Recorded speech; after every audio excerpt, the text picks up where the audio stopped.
क्या आपने कभी सोचा है कि हजारों साल पहले लिखे गए ग्रंथ आज की दुनिया के बारे में इतना सटीक बातें कैसे बता सकते हैं? क्या सचमुच हम उसी कलयुग में जी रहे हैं जिसके बारे में महर्षि वेदव्यास ने भविष्यवाणी की थी? क्या वह समय आ चुका है जब मनुष्य के पास सब कुछ है लेकिन फिर भी वह खुश नहीं है? तो आज के इस वीडियो में हम जानेंगे कलयुग के उन भयानक संकेतों के बारे में जिन्हें पुराणों में बताया गया था। और सबसे हैरानी की बात यह है कि इनमें से कई संकेत आज हमारे आसपास दिखाई देने लगे हैं, लेकिन कहानी शुरू होती है हजारों साल पहले। हिमालय के घने जंगलों में एक आश्रम था। वहाँ एक महान ऋषि अपने शिष्यों को ज्ञान दिया करते थे।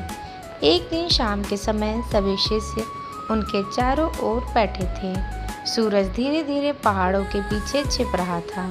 तभी एक शिष्य ने प्रश्न पूछा, गुरुदेव, आने वाले समय में संसार कैसा होगा? तो ऋषि मुस्कुराए। उन्होंने अपनी आंखें बंद की, कुछ क्षणों तक मौन रहे, फिर बोले, एक समय ऐसा आएगा जब मनुष्य के पास धन होगा लेकिन संतोष नहीं होगा, रिश्ते होंगे लेकिन अपनापन नहीं होगा, ज्ञान होगा लेकिन बुद्धि नहीं होगी और लोग सत्य से दूर होते चले जाएंगे। शिष्य आश्चर्य में पड़ गए। उन्हें अंदाजा नहीं था कि हजारों साल बाद वही भविष्यवाणी सच होती दिखाई देगी। ऋषि ने आगे कहा, इसे कलयुग कहा जाएगा। पुराणों में कहा गया कि सतयुग में धर्म और सत्य चारों पैरों पर खड़े थे। त्रेता में एक पैर कम हो गए, द्वापर में 2 पैर कर रह गए और कलयुग में सत्य केवल एक पैर पर खड़ा है।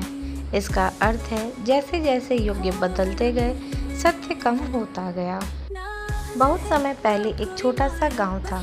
उस गांव में 2 मित्र रहते थे, रामदास और हरिदास। दोनों में गहरी मित्रता थी। एक दिन रामदास को व्यापार के लिए दूसरे नगर जाना पड़ा। उसने अपने मित्र हरिदास को सोने की 100 मुद्राएं दी और कहा, मित्र, मैं लौटकर इन्हें ले लूँगा। कोई कागज नहीं, कोई गवाह नहीं, सिर्फ विश्वास। 10 साल बीत गए, रामदास वापस लौटा। हरिदास ने बिना पूछे पूरी धनराशि लौटा दी, क्योंकि उस समय वचन सबसे बड़ा प्रमाण माना जाता था। लेकिन आज कितनी बार ऐसा होता है कि लोग अपने फ़ायदे के लिए झूठ बोल देते हैं। सोशल मीडिया पर फर्जी खबरें फैलाते हैं। लोग सच जाने बिना उन्हें आगे भेज देते हैं। कई बार झूठ इतना ज़्यादा फैल जाता है कि लोग उसी को सच मानने लगते हैं। यही वह स्थिति है जिसका वर्णन कलयुग के लिए किया गया था। जब समाज में झूठ सामान्य और सत्य दुर्लभ हो जाए तो समझिए कलयुग अपनी प्रभाव दिखा रहा है। पुराणों में कहा गया है कि कलयुग में रिश्ते स्वार्थ पर आधारित हो जाएंगे। जब तक लाभ होगा तब तक संबंध रहेंगे। लाभ समाप्त होते ही संबंध भी कमजोर पड़ जाएंगे। पुराणों में कहा गया है कि कलयुग में रिश्ते स्वार्थ पर आधारित हो जाएंगे। जब तक लाभ होगा तब तक संबंध रहेंगे। लाभ समाप्त होते ही संबंध भी कमजोर पड़ जाएंगे। एक गांव में मोहन नाम का व्यक्ति रहता था। उसका परिवार बहुत बड़ा था।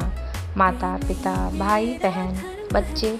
घर में हमेशा खुशियों से भरा रहता था। समय बीता, बच्चे बड़े हुए, शहर चले गए। सब अपने अपने काम में व्यस्त हो गए। धीरे धीरे घर खाली होने लगा। एक दिन मोहन और उसकी पत्नी अकेले रह गए। त्योहार आए, दिवाली आई, होली आई, लेकिन घर में पहले जैसा रौनक नहीं रहा। मोहन रोज दरवाजे की ओर देखता था, शायद आज कोई आएगा, लेकिन कोई नहीं आया। एक दिन उसने अपनी पत्नी से कहा, हमने बच्चों को सब कुछ दिया लेकिन समय नहीं दे पाए। यह सुनकर उसकी पत्नी की आंखों में आंसू आ गए। आज की दुनिया में भी ऐसे कई जगह देखने को मिलता है। लोग अपने परिवार के साथ बैठने की बजाय मोबाइल पर अधिक समय बिताते हैं। एक ही घर में रहने वाले लोग घंटों तक आपस में बात नहीं करते। दुनिया पहले से अधिक जुड़ गई है, लेकिन दिल पहले से अधिक दूर हो गए हैं। रिश्ते धन से नहीं, समय और प्रेम से मजबूत होते हैं। जब प्रेम की जगह स्वार्थ ले लेता है तो कलयुग का दूसरा संकेत दिखाई देने लगता है। लेकिन दोस्तों, कलयुग का तीसरा संकेत इससे भी अधिक खतरनाक है। यह ऐसा संकेत है जिसमें इंसान धर्म के नाम पर भी भ्रमित हो सकता है। क्या सचमुच धर्म केवल दिखावा बनता जा रहा है, या फिर क्या लोग भगवान को समझने की बजाय केवल प्रदर्शन करते रह रहे हैं? इसी रहस्य को हम आगे जानेंगे। दोस्तों, धर्म का अर्थ केवल मंदिर जाना, पूजा करना या धार्मिक वस्त्र पहनना नहीं होता। धर्म का असली अर्थ है सत्य बोलना, दया करना, दूसरों की सहायता करना और सही मार्ग पर चलना।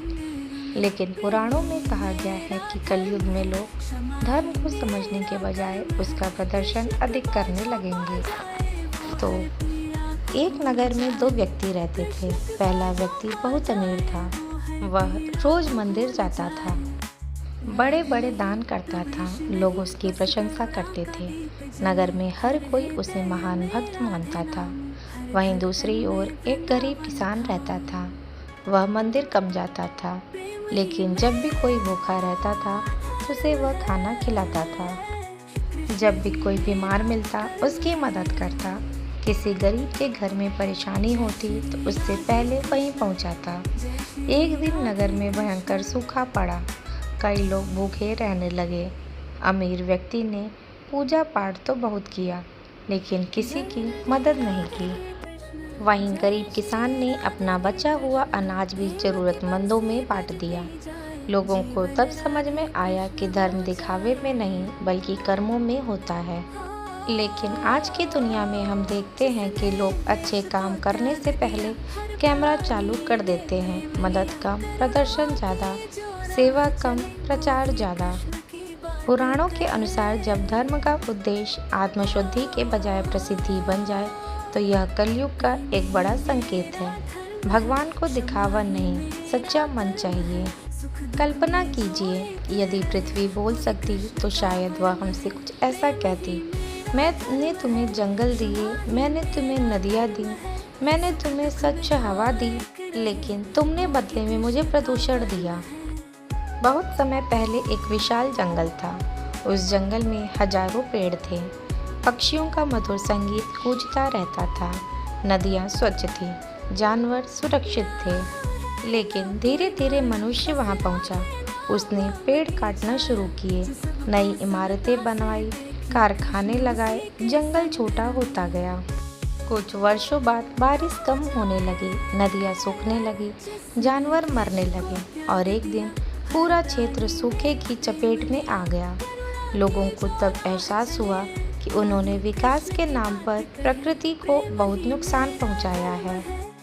आज की दुनिया में हम देखते हैं कहीं भयंकर बाढ़ आती है, कहीं सूखा पड़ता है, कहीं जंगलों में आग लगती है, कहीं असामान्य गर्मी रिकॉर्ड तोड़ देती है। ये सभी घटनाएं वैज्ञानिक कारणों से जुड़ी हुई हैं, लेकिन कई लोग इन्हें पुराणों में वर्णित कलयुग के संकेतों से भी जोड़ते हैं। प्रकृति हमारे जीवन का आधार है। यदि हम उसका सम्मान नहीं करेंगे तो उसका संतुलन बिगड़ने का असर हम सभी पर पड़ेगा। क्या यह सब सिर्फ संयोग है या फिर हजारों साल पहले लिखी गई भविष्यवाणियों में सच साबित हो रही है? लेकिन दोस्तों, अभी सबसे खतरनाक संकेत बाकी है, जो कि अब हम जानेंगे। धन ही भगवान बन जाना और छठा संकेत है मन की अशांति। ये दोनों संकेत आज के समय में सबसे ज़्यादा जुड़े हुए माने जाते हैं। पुराणों में कहा गया है कि कलयुग में व्यक्ति की पहचान उसके गुणों से नहीं बल्कि उसके धन से होगी। आज भी अक्सर देखा जाता है कि अमीर व्यक्ति को अधिक सम्मान मिलता है, जबकि ईमानदार और साधारण व्यक्ति की बात को नज़रअंदाज कर दिया जाता है। धन जीवन के लिए आवश्यक है, लेकिन जब पैसा ही सफलता और सम्मान का एकमात्र मापदंड बन जाए तो यह कलयुग का एक बड़ा संकेत माना जाता है। इससे हमें यह सीख मिलता है कि धन कमाइए, लेकिन इंसानियत को कभी मत खोइए। आज हमारे पास पहले से अधिक सुविधाएं हैं। मोबाइल, इंटरनेट, मनोरंजन और आधुनिक जीवन की लगभग हर सुविधा मौजूद है।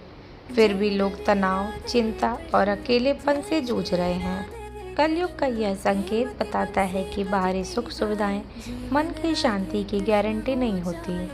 इससे यह सीख मिलता है कि सच्ची खुशी बाहर नहीं बल्कि मन के संतुलन में होती है। पुराणों के अनुसार जब अधर्म अपनी चरम सीमा पर पहुंच जाएगा, तब भगवान विष्णु कल्कि अवतार के रूप में प्रकट होंगे। कहा जाता है कि वे धर्म की पुनः स्थापना करेंगे और एक नए युग की शुरुआत होगी। कुछ लोग इसे भविष्य की वास्तविक घटना मानते हैं, जबकि कुछ इसे अच्छाई की जीत का प्रतीक मानते हैं। चाहे वाक्य कोई भी क्यों न हो, संदेश स्पष्ट है कि जब भी अंधकार बढ़ता है, प्रकाश का जन्म अवश्य होता है। तो इससे यह सीख मिलती है कि अपने भीतर सत्य, साहस और अच्छाई को जगाना ही कल्कि का वास्तविक संदेश है। तो दोस्तों, कलयुग के इन 7 संकेतों के बारे में जानने के बाद एक सवाल जरूर मन में आता है, क्या हम सचमुच उस दौर में जी रहे हैं जिसकी भविष्यवाणी हजारों साल पहले की गई थी?